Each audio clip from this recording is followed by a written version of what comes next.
Bienvenue sur Décoloniser vos cheveux. Je suis hyper contente de faire cette vidéo aujourd'hui. J'ai 4 astuces à partager. Le première astuce, c'est en fait d'apprendre à soigner vos cheveux. Donc en fait, quand je dis décoloniser vos cheveux, c'est en fait décoloniser votre esprit. Parce que souvent, c'est très psychologique, c'est dans la tête. On a peut-être des blocages par rapport à nos cheveux. Apprendre à vous coiffer, apprendre à soigner ses cheveux, ça passe par pas mal de choses. Ça peut passer par les coiffures, ça passe aussi par les produits et les techniques d'entretien. Donc ça peut être par exemple des techniques de lavage. Vous savez, on ne se lave pas tous les cheveux avec du shampoing. Il y en a qui se lavent avec des poudres indiennes et il y en a qui les lavent aussi avec de l'huile. Il y a différentes techniques et dépendant de votre texture et de ce que vos cheveux ils aiment, vous allez voir que peut-être vos cheveux ils aiment autre chose. Et aussi les produits c'est super important. Je sais qu'à un moment donné, il y avait c'était en fait une mode l'huile de coco, mais moi j'ai découvert que mes cheveux n'aiment pas l'huile de coco. Donc en fait, vous voyez, il faut vraiment, comme on dit en anglais, trial and error, il faut tester, il faut voir ce qui marche et ce qui ne marche pas. Et quand en fait vous allez apprendre à vous soigner les cheveux, vous allez normaliser en fait de vous voir avec vos cheveux. Et quand vous avez cet aspect visuel, c'est très très important parce qu'en fait, ça fait partie de vous et vous n'êtes pas dénaturé. C'est vous, votre personne, vous êtes là en intégralité. Donc quand vous apprenez à vous soigner, vous prenez soin de vous.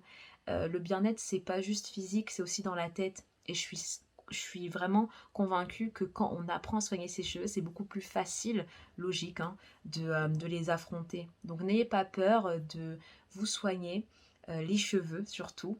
C'est très très important de voir ce qui marche pour vous et en fait ça passe par pas mal d'expériences. Mon deuxième astuce, c'est de ne pas avoir de hair goal. Donc hair goal en anglais, c'est un terme qui désigne en fait un idéal de cheveux. Enfin, quand vous êtes sur les réseaux sociaux, vous pouvez suivre une page Instagram ou sur un autre réseau social où waouh, vous vous dites ah ouais, la fille elle a des super belles boucles, j'aimerais aussi avoir ça.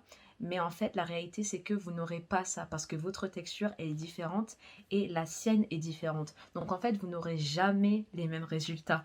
Et en fait, il faut juste l'accepter et avancer. Il faut faire le deuil en fait de cet idéal de beauté. Quelque chose que vous idéalisez et qui ne vous ressemble pas, c'est pas bon.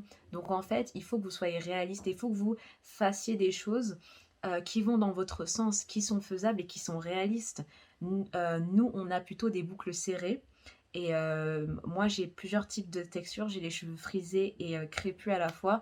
Donc, ce qui marche pour moi, ça ne va pas marcher pour une fille qui a des boucles pas serrées ou une fille qui a des cheveux très lisses. Donc, je pense que déjà, si vous enlevez ce hair goal qui ne vous ressemble pas, vous allez déjà vous libérer et vous allez voir la réalité en face. Et la réalité, elle peut être beaucoup plus joyeuse que ce que vous pensez. Ne vous dites pas, ah, parce que j'arriverai pas à voir ses cheveux, et ça sera pas beau. On doit réinventer nos propres standards de beauté.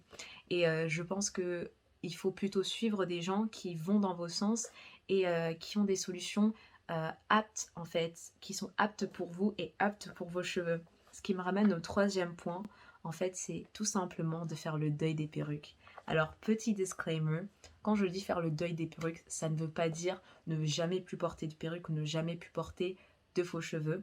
Tout au contraire, je pense que c'est fun et c'est chouette de changer de tête de temps à autre, de faire des coiffures différentes. Et je pense qu'en fait, c'est très très important de souligner le deuil des perruques. Pourquoi? Parce qu'en fait, on vit dans une société où le standard de beauté, c'est plutôt, voilà, le cheveu lisse, le cheveu lisse, le cheveu caucasien. Et c'est vrai que c'est vraiment contraire en fait à notre nature de cheveux. Donc je pense que si déjà vous faites le deuil, vous allez en fait normaliser un autre type de cheveux. Quand vous normalisez ça, en fait, ça va juste être naturel pour vous de vous dire ah moi aussi je suis belle, moi aussi j'ai la possibilité de faire des jolies coiffures.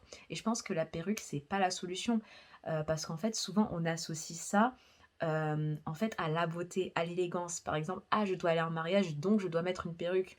Et j'ai souvent vu ce phénomène-là de personnes, enfin venant de personnes que je connaissais, qui voilà associaient toujours la perruque lisse. Je tiens à préciser parce que c'est toujours cette perruque que beaucoup de filles achètent en fait.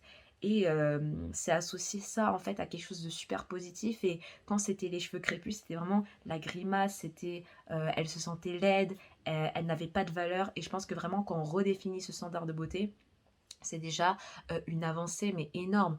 Donc, je pense que quand vous faites le deuil des perruques, en fait, vous faites le deuil d'une image de vous-même qui n'est pas forcément la bonne, qui n'est pas forcément, celle du quotidien.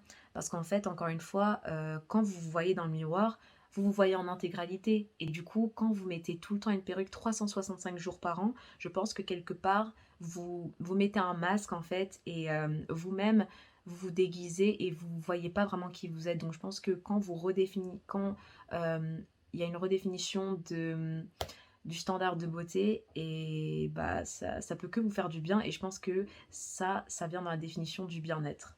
Et mon quatrième point, ça serait d'être patiente tout simplement avec vous-même parce que vous savez, votre idéal de beauté, quand je parle de l'idéal de beauté cette fois-ci, c'est avec vos cheveux, ça prend du temps, ça n'arrive pas du jour au lendemain et il faut vraiment expérimenter ce qui marche pas et puis aussi être patiente, c'est tout simplement aussi accepter vos cheveux et patienter en fait avec des résultats qui sont totalement faisables. Donc, je pense qu'être patient, c'est très très important parce qu'il y a la génétique qui rentre en compte. La génétique, elle est super importante parce que c'est quelque chose qui va définir la longueur de vos cheveux, la texture, comment ils vont réagir à certains produits. Est-ce que la porosité, elle est haute? Est-ce qu'elle est faible? Il y a pas mal de choses en fait qui viennent en compte avec la génétique et je pense que quand vous êtes patiente, vous faites un travail énorme sur vous-même qui est super bien parce qu'en fait, vous acceptez que ça prenne du temps, vous acceptez que ça va pas toujours être facile, mais au moins vous êtes un peu plus en paix avec vous-même plutôt que de fuir et de tout le temps porter des perruques toute l'année.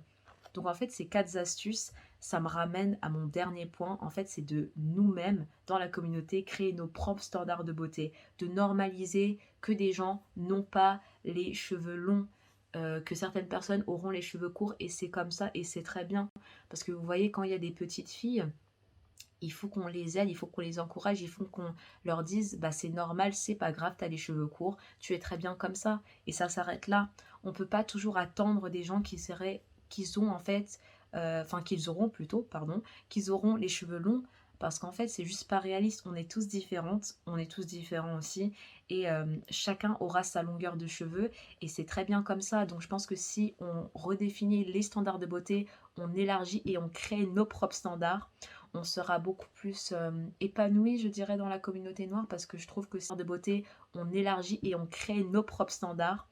On sera beaucoup plus épanoui, je dirais, dans la communauté noire parce que je trouve que c'est un fléau qui concerne beaucoup plus les personnes noires. J'ai vu certaines youtubeuses afro-américaines, mais aussi en France, qui sont francophones, qui définissaient de par leur miniature YouTube que voilà, ce qui était acceptable, c'était les cheveux lisses. Parce que il y avait, par exemple, vous voyez dans la miniature, d'un côté c'était ah bah avant que je me prépare un événement, j'ai mes cheveux crépus, je suis pas très jolie, j'ai pas beaucoup de valeur, alors que on voyait sur le côté droit que quand elles étaient préparées, que quand elles avaient glow up, et ben en fait c'est quand elles avaient la perruque lisse. Donc en fait toute cette association à la perruque lisse, au bonheur, à l'élégance en fait, à la grâce, c'est très malsain parce qu'en fait vous êtes juste en train de vous dénigrer et je pense que on a vraiment du potentiel pour aller de l'avant, mais surtout définir nos propres standards de beauté et ça donnera l'exemple aux générations futures. Donc voilà, c'était mes 4 astuces. Pour résumer, le premier c'était apprendre à soigner ses cheveux. Le deuxième c'était de ne pas avoir de hair gold.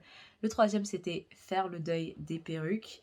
Et le quatrième c'était d'apprendre à être patiente avec soi-même. Donc j'espère que la vidéo elle vous a plu. N'hésitez pas à me laisser des commentaires, à poser des questions.